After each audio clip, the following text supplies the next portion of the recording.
Exciting. Enlightening. Incredible. Eye-opening. Hands-on. Challenging. Easy. Helpful. Efficient. Feedback. Spectacular. Excitement. Rewarding. Control the chaos. Awesome.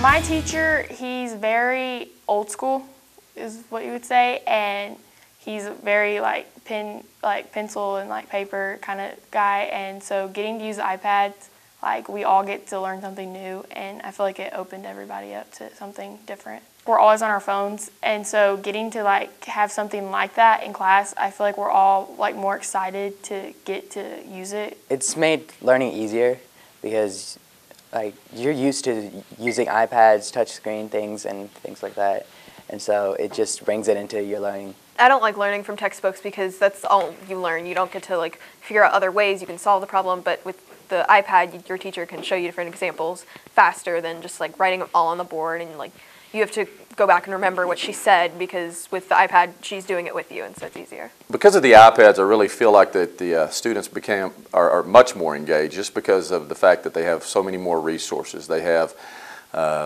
hints they can go to, they have websites, of course, and it just really leads to the curiosity part. So as opposed to waiting on me for the next step, they can really do it themselves and work at their own pace. So I've seen the engagement really go up. One of the biggest things I've seen is an increase in curiosity, which has just led to increase in motivation without me having to provide that whip. The carrot is they want to know how it works and what's the stuff behind all the stuff we're learning, which is really good. That has carried them through in some of the harder problems. They're able to be more curious and, well, can we do something else? How else would this apply? I feel like that immediately they became engaged in their own learning. Doing the same thing that they would have done at the table with pencil and paper, they were doing on an iPad, where some of them would come into class and check out, about 10 or 20 minutes into it because it's math and not everybody loves math. I felt like they were engaged, they were staying with me, they were asking questions. It's been really interesting when we're doing actual practice problems. It's like night and day, kids being willing to work them on the iPads as opposed to on pen and paper.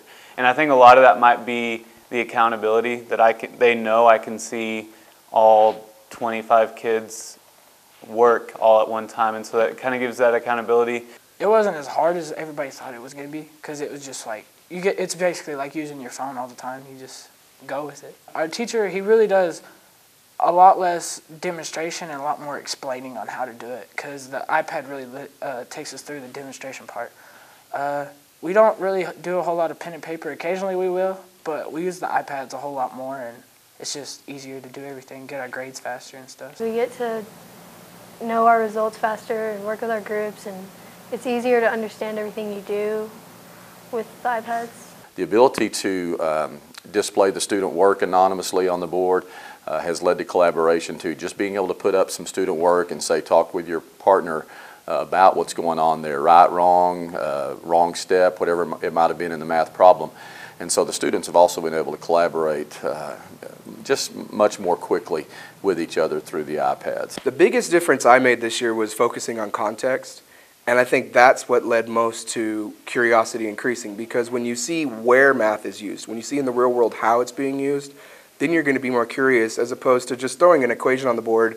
That doesn't mean anything, but when you say this equation models something that's important to them, then it's, well, how can I use this to do something else? Or what if we applied it to this idea? When you don't know how to do something and you don't want to ask in front of the whole class how to do it because you just kind of feel stupid, the teacher can just be like, okay, and just write on your board and tell you how to do it. Just seeing those students that aren't going to say anything in class, they're going to sit and they're going to try and just disappear. Seeing them actually participate with the iPads, me being able to see what they're doing, seeing if they're actually working as they're doing it, that's been the most rewarding. It doesn't give anybody a chance to fall through the cracks.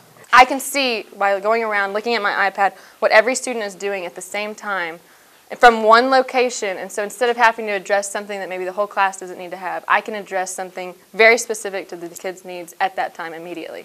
One question, I can put one question on there, I can attach a standard to it, and I can immediately see if that's somewhere that I need to go further into or less. The ones who struggled just really found a resource to be able to communicate to me and to share their frustration real anonymously. More than anything, I could get to them before the damage was done, I guess you would say, that the fact that they either failed the quiz or failed the test or a paper, whatever it was, I could see that through the technology so much quicker, and I could get to them. Because I've been able to differentiate instruction once we finish one thing, if a kid finishes it super early, they can move on to something else rather than having to wait for the other 20 kids to catch up. They just keep moving along at their own pace. Biggest difference is really their willingness to try new things. Like, we get to watch our videos on the iPad, so we just get to all work at our own pace if we want to. When we started some of the videos, I liked the videos, but I didn't want to use them a whole lot at first. But then when the kids would say, well, Miss Bolin, last night when I watched the video, so I noticed that they were taking some of the stuff that we were working on and being motivated enough to go home and either rewatch the video or find a video for something that they hadn't seen. So they were taking the initiative themselves to go home and find. I think the 4 C's have really opened my eyes to creating real life examples, which then will turn curiosity up, which then leads to communication and then, collaboration. It's really made our planning more purposeful. We really try and focus on those 4 things and try and implement them into the classroom, not on an everyday basis, but just as often as we can. I think the most productive support has been through the math department, just the sharing of resources. Since we started this mid-year, we were all kind of struggling to find where we're going to implement this, and through the math department, we've shared things, we've had resources we found, we've been able to share that. Up at the high school, they've done so many great lessons, and they're just like, hey, here's what we've done. And it's helped out tremendously, especially for me, because I was gone for several weeks, just to be able to go, okay, so I was able to kind of breathe and it was I was able to jump in the deep end, and I felt pretty safe doing it, which has helped out quite a bit. It's been great to have an administration that supports us so much and that we can express our frustrations to. They understand that we're trying something new and we're learning something different and that we're going to stumble, and that we can express those frustrations and that they can help support us to help us find ways to grow and learn together. It's asked every single lesson, Mr. Harris, why do we need this? And so having that already in the forefront in our minds when lesson planning has really helped us kind of be prepared for those questions. And I'm really interested to see over the summer and over different professional developments how we can front load those things instead of answering the question, just providing the context at the beginning. I did have a student who failed math the first and second 6 weeks, subsequently failed the first semester. We got the iPads in right after we came back for second semester, and the very first test we took after the iPads were introduced in our classroom was a Pythagorean theorem test, which nobody likes, and her score on that test was an 87. And I feel like that she had such success simply because she was engaged the entire time we were in class. She wouldn't come in and be engaged the first 5 minutes and check out. But with the iPads and the technology and the different avenues that they can take, I feel like she stayed engaged and therefore just learned because she was engaged the entire time she was in class. To be something worthwhile for the kids, not just a new toy, not just something, but really the overall goal as a high school and as a district to make something worthwhile for the kids.